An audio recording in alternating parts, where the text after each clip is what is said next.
Y'all, welcome back to another episode of the Rolling the Bottom podcast. Hope you are doing well whenever you are listening to this one. We're here to talk all things Talladega, Super Speedway. One weekend of racing, all three of NASCAR major series were there. Truck Series, the Xfinity Series, and now the Cup Series. Great week of racing, a lot of exciting finishes, big wrecks, your typical Talladega stuff. Probably a lot of fans having a great time in the Talladega Boulevard, too. But we are one step closer to crowning our 2025 NASCAR Series champions. So, as always, I'd like to start off with the Cup Series and focus on the Cup Series. That's what the main podcast will be about. And then we'll highlight the Truck Series and the Xfinity Series. It is currently storming here in Pennsylvania. It's midnight right now when I'm filming this, as I usually do. So if you do hear any noise, it'll most likely it should be from the storm. It's raining pretty mildly right now, but it could pick up. But let's get right into it. Chase Briscoe wins the Yellowwood 500. Great finish. Gets a push and help from Ty Gibbs. We heard the whole thing with Ty Gibbs. The incident with Denny Hamlin about, not being a good teammate, racing too hard with his teammates. Well, Ty Gibbs helped Chase Briscoe get that win. Chase Briscoe didn't give a shout out to Ty Gibbs for that. It all started in the backstretch where Bubba Wallace was leading the outside lane. Briscoe was second. Gibbs was third on the outside lane. Well, the bottom lane had Larson leading, Byron second. Larson runs out of field on the backstretch from the final lap. That kills the outside lane momentum. Well, Briscoe chooses to go to the inside of Wallace, take that bottom lane. Gibbs follows in, and then it was pretty much a drag race between then Bubba Wallace with help from Ty Gillen and Chase Briscoe versus Ty Gibbs on the bottom. It seemed like Wallace couldn't really get hooked up as well with Gillen. Gibbs and Chase Briscoe were very much hooked up bumper to bumper, and that's what I think was the difference. Briscoe was able to keep the momentum, had good pushes, and Briscoe takes the W, his third win of the season, but most importantly, is locked in to the championship in his first season with Juggins Racing after being with Stewart-Haas for many years. Briscoe has talked out throughout the season that there's a lot more pressure when you go to games because you're expecting to win versus Stewart-Haas. They were more of this Cinderella story. If you win, it's the greatest thing ever. If you finish 20th, whatever. But now at Gibbs, there's a high expectation. And I don't think Chase Briscoe could ever dream up the fact that he would be racing for a championship in his first season, but he is doing that. Eric Eastep did highlight his stats. I did want to read some. So he has 3 wins. That's tied for 4th. He has 15 top 5s. That's tied. That's number 1. He's number 1 in top 15s this season. He has 19 top 10s. That's third most. And then he has 881 laps led. That's third most. And then he has an average finish this season of 11.8. That is second most. And then he has an average playoff finish of 5.6, which is number 1. And like Eric does say, Chase Briscoe is absolutely a championship worthy driver. So congrats, Chase Briscoe. Johnny Morris, CEO and founder of Bass Pro Shops, was there, so that's always cool. We get the owner there to celebrate with your sponsor that you pay a lot of, millions of dollars to have on that number 19 car. So really cool. What a year, Chase Briscoe. And now it'll be really fascinating to see what he can do at Phoenix.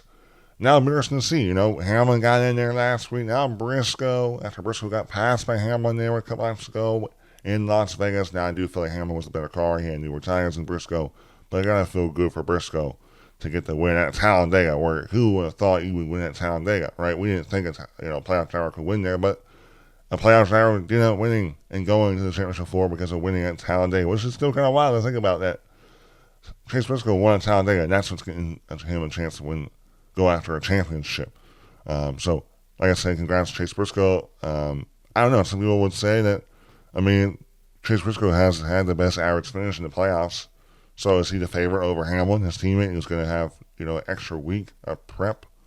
Now I don't know if I don't even know if the advantage for Hamlin has really mattered or really set in, because Hamlin did mention it, how really everyone was going to be working on their Phoenix prep heading into Talladega, because it's Talladega, there's not really much you can do when it comes to prepping, right, for that race. You qualify and go race. Everyone knows the deal.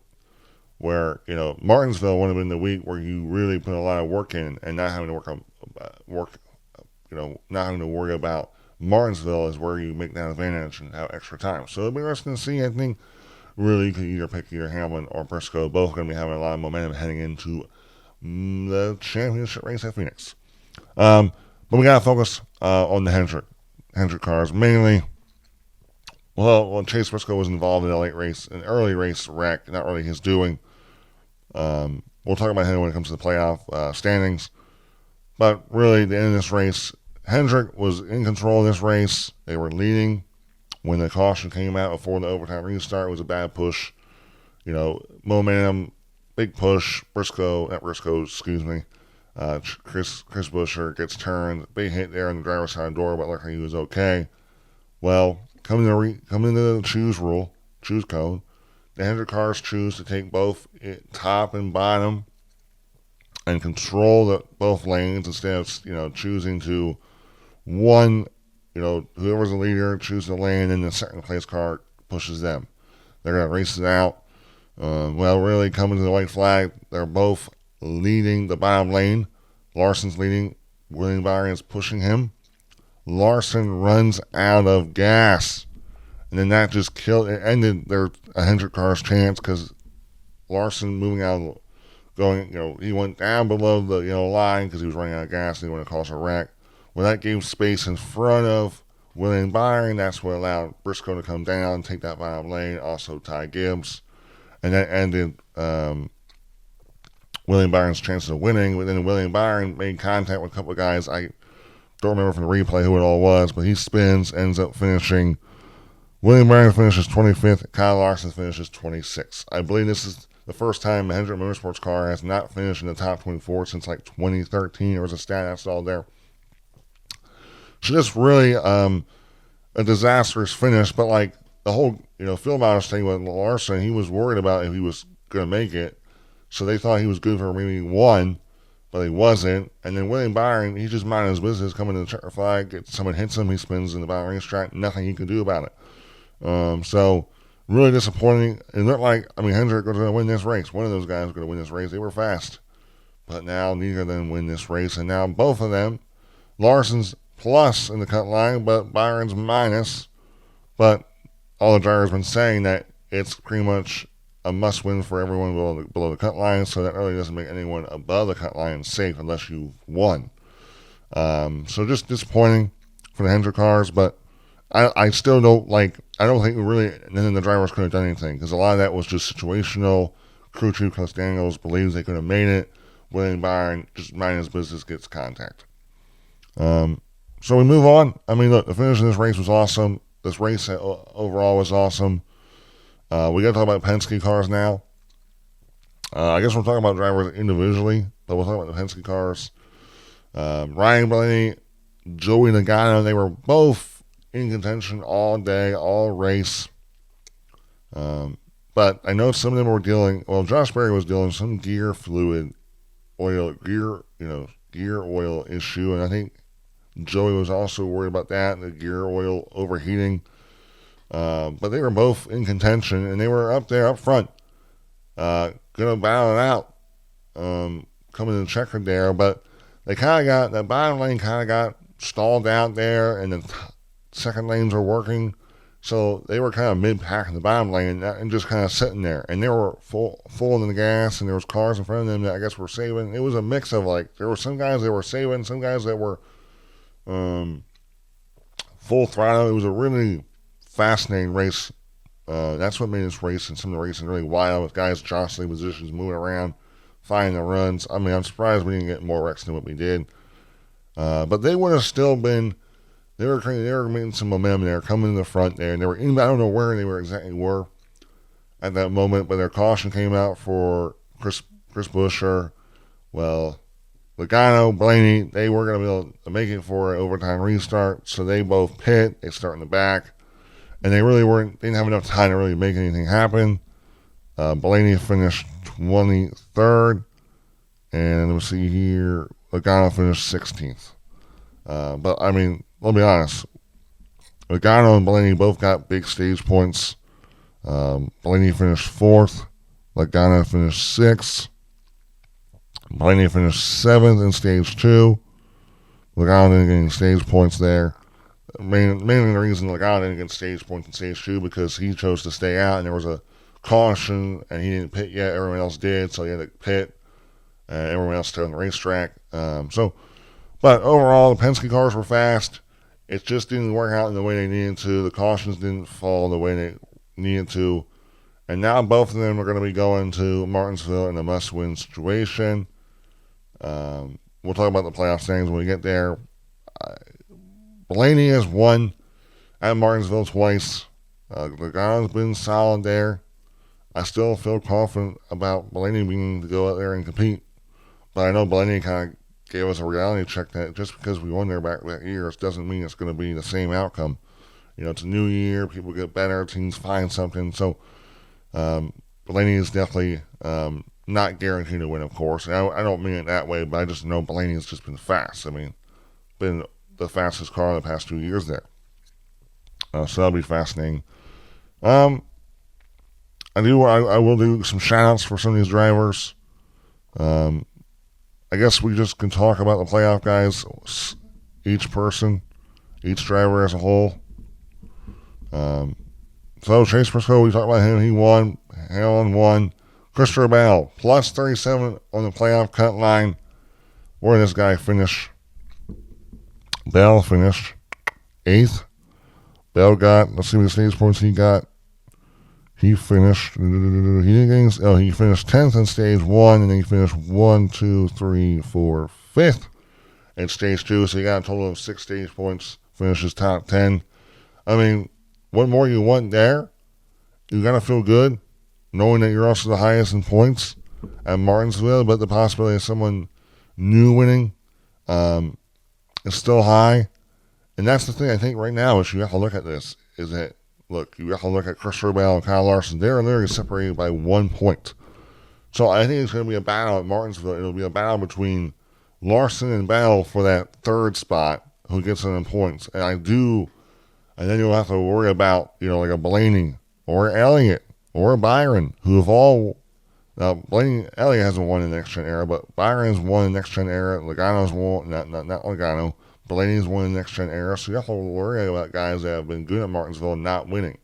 So I do believe that it's going to come down to Bell and Larson for that 3rd spot, because I do believe someone below that will win. I really do believe that one of those guys is going to win. They're just that fast.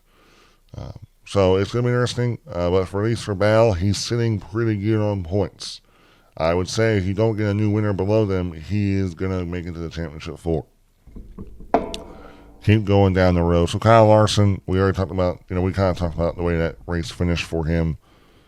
Finishes 26, ran out of fuel at the end. They were contemplating if Larson was going to make it. They didn't make it. But still, Larson he didn't gain stage points in Stage 1, but he finished 2nd in Stage 2, so those were some big stage points. But missed out on a good finish because of the fuel situation. I'm trying to think if Larson I think Larson did lead some good majority of laps, too, in this race, if I can go and find where he led. Let's see here. Larson led. He only led 6 laps, but he was up front at the end there. He was in contention, and that's really, Larson's had some bad luck at Speedways, but something he's starting to find some better luck. You're seeing up front more, so that's good signs for Larson, but like we said, I think it's all going to come down to Martinsville. I think, Bell and Larson are divided, they're only within 1 point of each other, so I think you could see those two guys, they're going to be racing for that 3rd spot, because I think both of them believe that we will get a new winner and take up one of that 4th spot. So that's going to be a fascinating to see how that all plays out at Martinsville. And then Byron. Byron, really good race as well. Fast car, as Hendrick always brings. I gotta see where he finished in the stages. He didn't finish at top 10 Stage 1. He finishes 4th in Stage 2, so those are some solid points he got. But really, he was running 3rd or 4th, right? So, and he finishes 25th. So he missed out on like 20 points. He lost 20 points there in literally a couple seconds coming to the finish line. So, literally, instead of being, if you had, minus 20, minus 36 would have been, I guess he would have been down, I can't do math right now, I guess 16 points? Yeah, like, so he would only be minus 16, I think that would have been true, minus 16. So yeah, I mean, a massive change of events right there. Coming in checkered flag, just minding his business, going to finish his race top 5. Gets hit, spins out. Now moving on, Joey Logano. Joey was fast in this race. We talked about, he was dealing with some oil issues, like the gear oil was overheating. It was like 20 plus degrees higher than it should be. There's a lot of worry because Josh Berry went to the garage and NASCAR told him parking because of that issue he was having. Logano's minus 38, and he finished 16th. He did get some stage points here and there.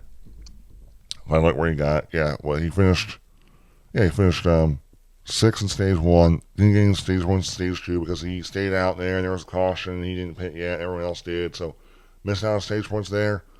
It was in contention there at the end of the race before that overtime restart came out. But then caution comes out.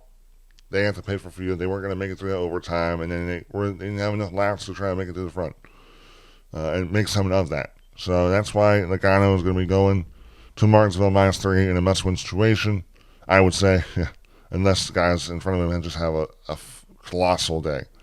I think I don't know Logano's stats fully at Martinsville, but Blaney's been good there. So I think Penske's been usually good on these short tracks. So we'll see if they bring some of that short track magic there. And then Blaney kind of he'll be 7th in the playoff standings. He's minus 47. Definitely a must win. Blaney finished 4th in stage 1. He finished 4th in stage 1, and then he finished 8th in stage 2. Got a couple stage points. Good chunk, I guess, about 9 stage points. But then, didn't get the finish that he needed. Finishes 23rd there. I think he did lead some laps, though. I don't know. Let me see here. There's a lot of guys that led laps. We'll have to go through that. So Blaney only led 3 laps. I think Joey Logano led the most laps. I should have mentioned that. He led 35 laps. That was a lot of laps in this race. At the end of this race, they were in contention, but they were stuck at once, and they started that inside lane, started making some momentum, getting somewhat in position where he could have had a top 10 day. But the caution comes out there for Chris Buescher. Spins, they had to pay it for fuel, and then wasn't able to make much of it.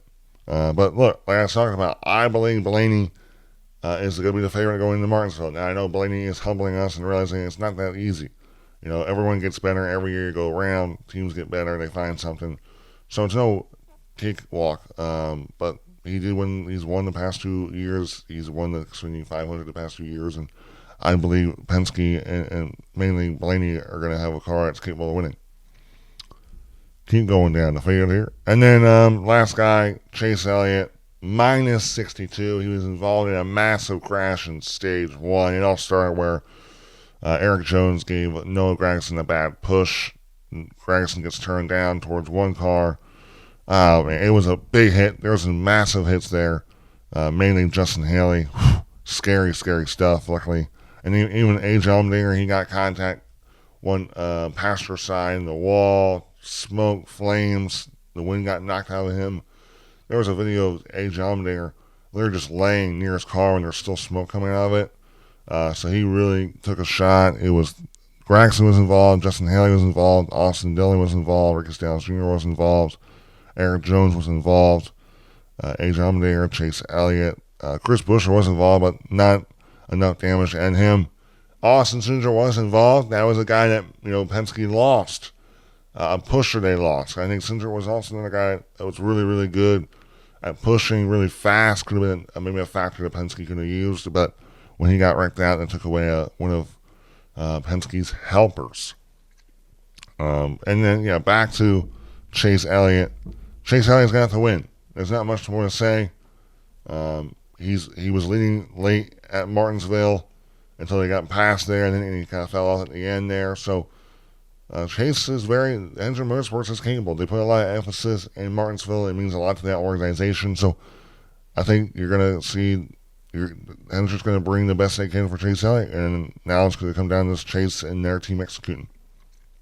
So that's kind of your playoff, guys. If we look at the playoff standings as a whole, so Chase Briscoe got the win. He's locked into the championship 4. Denny Hamlin's locked into the championship 4. Chris Buescher, gosh. Christopher Bell is plus 37. Kyle Larson is plus 36. William Byron minus 36. Julian Logano minus 38. Ryan Blaney minus 47. Chase Elliott minus 62. I've been saying this throughout the podcast. I believe it's going to be coming down to Christopher Bell and Kyle Larson will be battling for that third spot, because I really do believe that Byron, Logano, Blaney, Elliott are all people that I really do believe can win this race. Mainly Blaney, because he's won this Xfinity 500 back-to-back years. So I really do think Bell and Larson, even though they're really going to be sitting well, they're I think in this championship 4, unless we get one of those winners below them. If not, it'll be a battle between Bell and Larson for that third spot. It's going to be fascinating. We get tire wear, tempers flaring. We know what happened last year with the whole race manipulation between Hendrick Motorsports, Toyota. It was a wild finish there. So we'll see what all goes down here. This coming week at Martinsville, it should be exciting.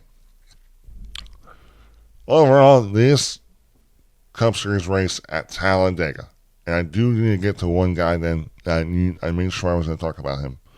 But we'll talk about this Talladega race as a whole. It was really good racing. It was a mix between, you had fuel saving, 3-wide racing, you had no fuel saving. It was really hard to keep up. A lot of different strategy, not really strategy, but pit stops, mistakes. I mean, Chase Briscoe did speed up pit road, which I didn't mention. I think in stage 1, I'm trying to think who else sped. I think but Wallace may have sped up pit road. A bunch of guys did speed on pit road early. Yeah, 88 sped on pit road. Ross Chastain sped on pit road. A lot of guys sped on pit road, but we gotta look at some of the stats. There was 77 lead changes, and there was 27 drivers led laps. Logano led the most laps, 35 laps. Josh Berry led 27 laps, second most. Kyle Busch led third most, 26 laps. Chase Briscoe fourth most, 16, and then fifth most, Ty Gillen, 11. Also tied with Ty Gillen for fifth. John Hunter also led 11 laps. 6 cautions for 28 laps. I had this one stat. I did make sure I have it in my notes. Today's race saw 27 different leaders, the third most ever recorded in a Cup Series race. Additionally, the 77 lead changes, the fourth most in Cup Series history. So making some history today. It was a great race, guys. We had some, we really only had one big wreck. And then after that, we had a Cody Ware who spun, I guess, his own oil. And then we had Chris Buescher, and then we had the 2 stage breaks. So it was impressive to watch these guys make the moves. They're squeezing so tight to each other. There's a lap car that comes by, and they're all coming up towards the racetracks, and they give the lap car room to come by, slower speed. It was just impressive what these guys can do. The shots they were giving them. These guys showed why, of course, super speedway racing, there's a lot of luck involved, and a lot of things out of control. But these guys show that this form of racing takes a lot of skill, takes a lot of craft. It takes a whole lot of bravery. So I thought today's race, they put on a great show. I think the fans really enjoyed it. Really good Talladega playoff race. Now I understand that, look, some drivers, Chase Elliott, his chances of making the championship 4 were, now they're not over because he has to win, but there was nothing he could do in that wreck. And that ended, it's going to most likely, unless he wins, end this championship hope. So you hate that. Byron minding his own business, gets hit, loses a bunch of spots. It's going to hurt his chances of making it to the championship 4. Right? There's a lot of things out of your control. Now, there's 2 things before we get into the overall results here. I want to bring up Ty Dillon. In stage, let me just bring this up. Ty Dillon, I want to make sure I know where I put in my notes. I don't want to miss it because I do want to bring this up because it talks about overall. This is at the end. This is before coming to stage 2 break. Josh Berry is working. There's crew members in Josh Berry's pit stall. They're working on something in the rear of the car.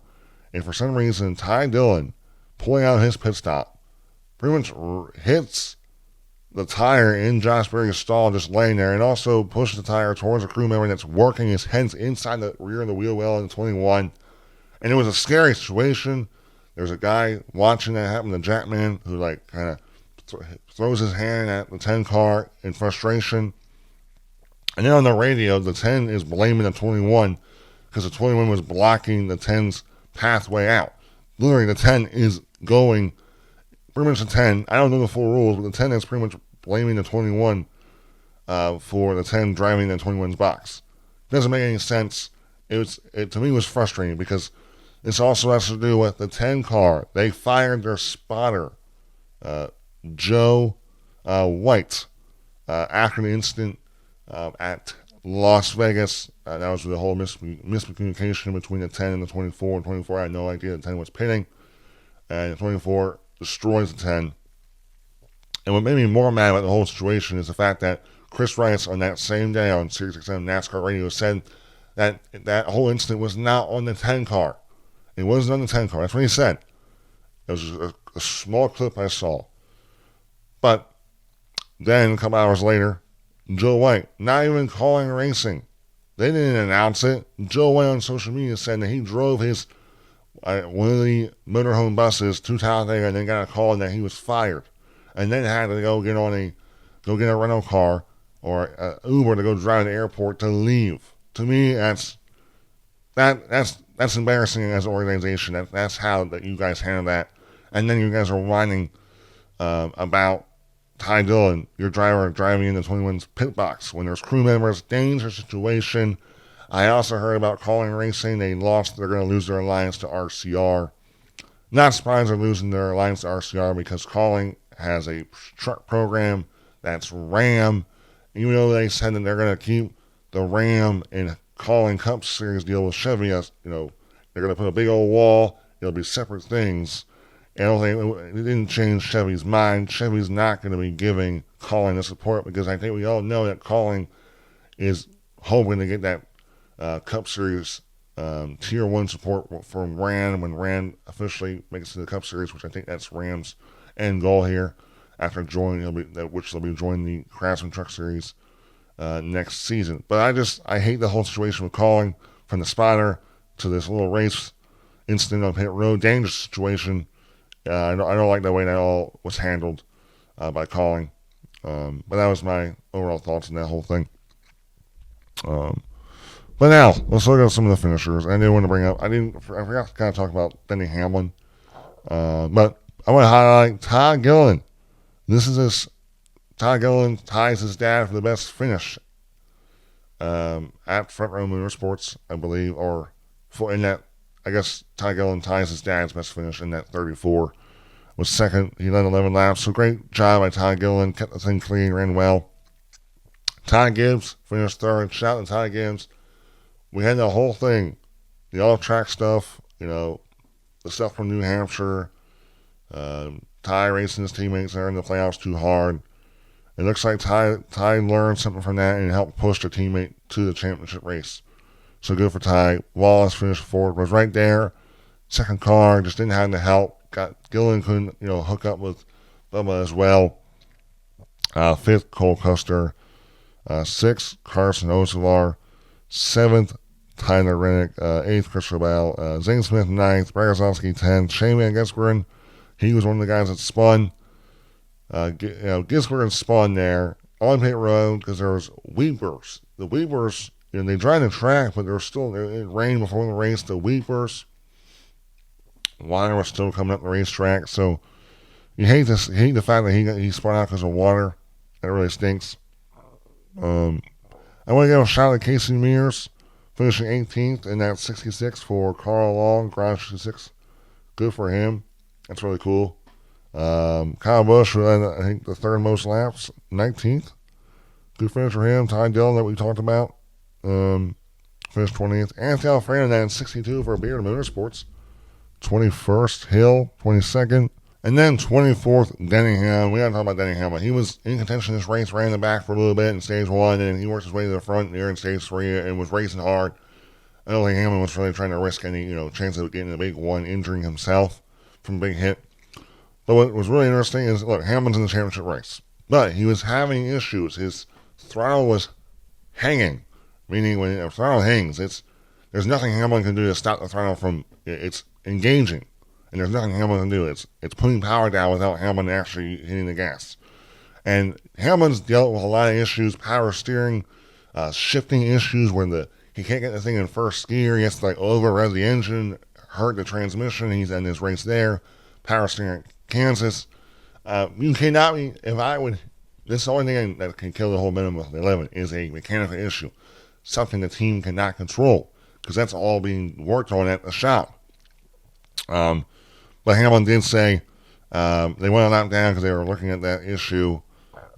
He said, we got to get our crap together at this shop to keep our cars from breaking. And I would agree. The fact that Hamlin's possibility, he could lose a championship or his chances of winning the championship could be over because of a mechanical issue at Phoenix. Hamlin's had a lot of issues this year. Motor blows out like we talked about, shifting issues, throttle hung, power steering. There's just been too many issues with Hamlin's cars this year that you cannot have at this part of the season, especially going into Phoenix. So that's the only thing you can be worried about for Hamlin. Is I think they're going to have a fast car. I think they're going to be good at Phoenix. It's just that hopefully your car, like you just said, doesn't break. But that's really it. Keep moving with. I gotta go back to where my freaking things are. That was really it. I mean, I felt bad for Gregson, Allmendinger, Ricky Stenhouse Jr., Justin Haley, Chase Elliott. Yeah, Chase Elliott finished last.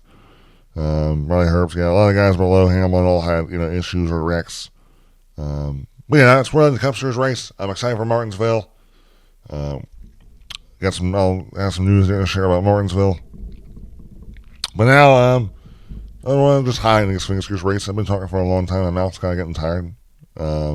Austin Hill gets the win. Wins the United Rentals 250. It was an overtime restart. He was worried about fuel. Well, he took the restart and just kind of controlled the final 2 laps. No one could touch him. He wins the race. Hill was eliminated from the playoffs. He actually was eliminated by 21 points, the same amount of points he lost after right hooking Eric Almirola.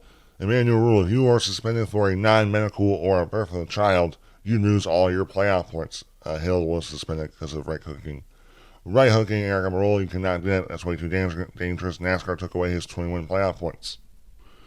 Literally, if Hill has those playoff points back, he is probably racing for a championship with Justin Allgaier and Connor Zilisch. Both Justin Allgaier and Connor Zilisch, they are going to point their way into the playoffs. Now back to Austin Hill.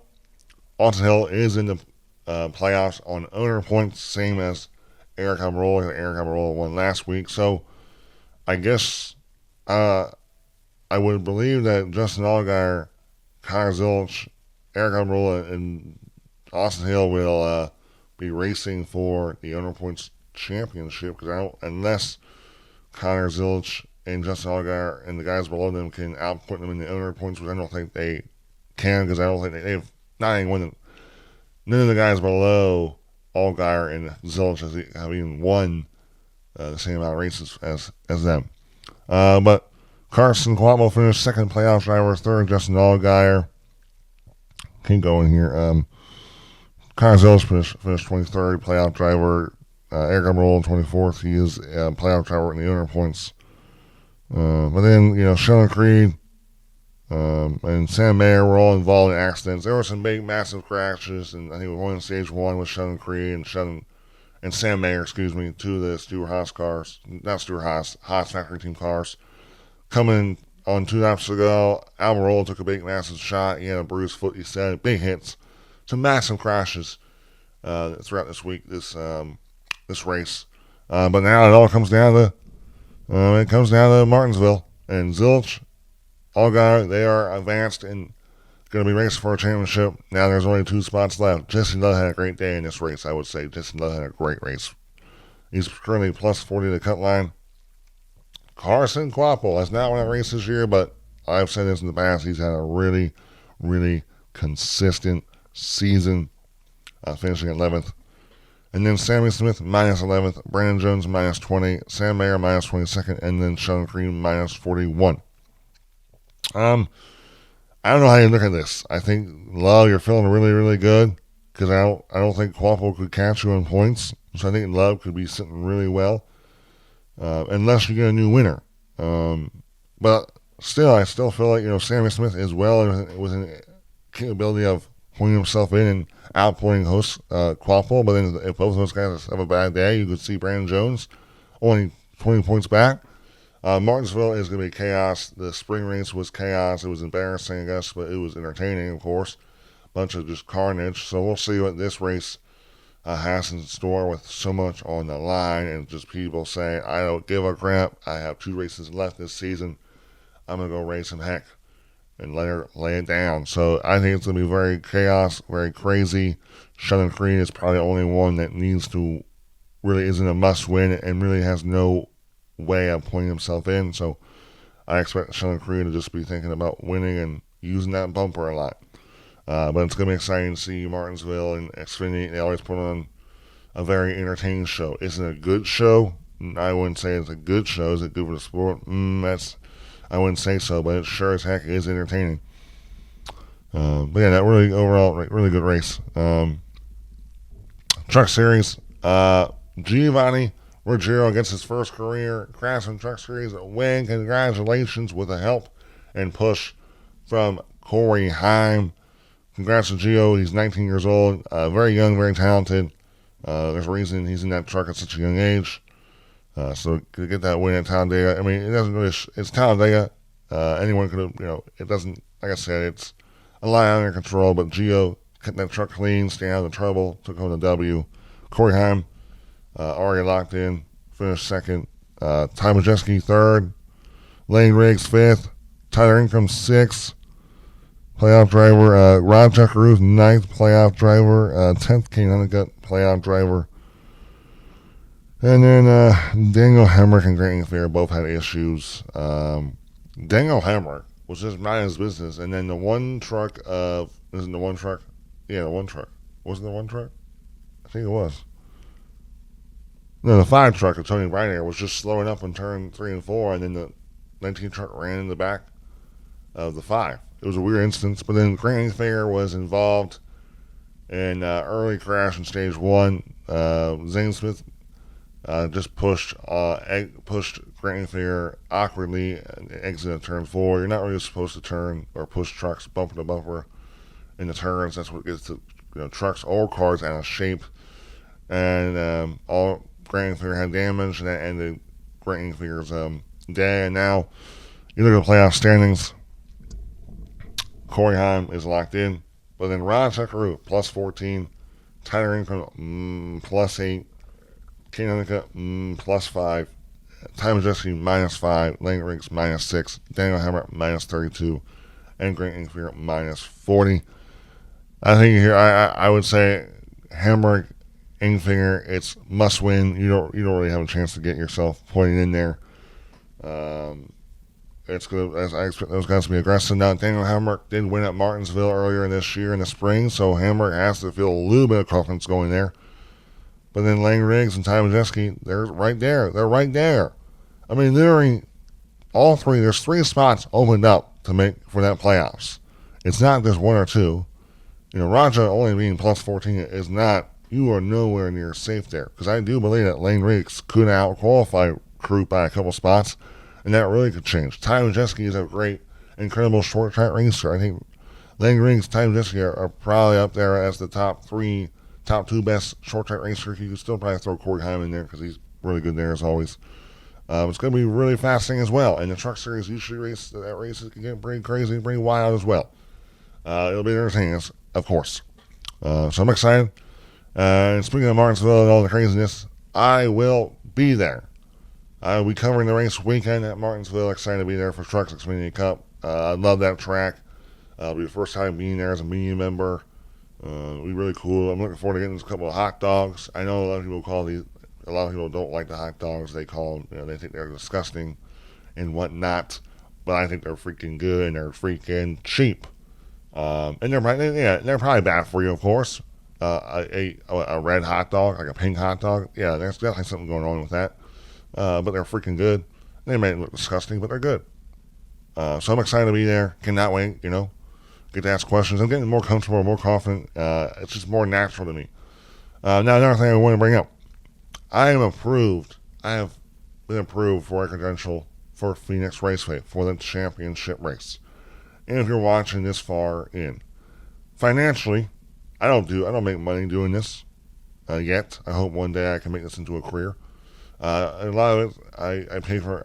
All the travel I pay for myself through my regular job, 8-hour job I do. Landscaping, groundscaping, ground snowplow at a retirement community, or they don't consider it a retirement community anymore because not everyone there is retired. But I still plan to go. My parents may think I'm not planning to go. I had a good discussion there. But if you want to help my chances of going easierly, you can support me. You have a GoFundMe. You can donate there. Or you can go to Cameo. And you can pay for a Cameo and get a personalized video done by me so you get something in return. But if any of those things you're interested in, the fact that you're watching these videos, the fact you're watching my content means the absolute world to me. But both links will be in the description of this YouTube video. Overall, guys, I really enjoyed this weekend of racing. Been enjoying this season. I enjoy this podcast. It's always not the most clean and neat, but I enjoy doing it. Can't wait to see who we crown as champions this year. I hope the fans accept the champions. I understand. I have the same sentiment to the fans that the format can be better, and I'm looking forward to seeing what changes NASCAR comes up with this new championship format we expect to get in 2026. Overall, guys, have a great week. Stay tuned. A lot of content from this podcast and some news that broke over this past week. I plan to post those videos on my social medias, and also my top 5 paint skins for Xfinity and Cup will be out later this week. Overall, I always say overall a lot. Have a great week, and we'll see you at Martinsville, baby. Woo!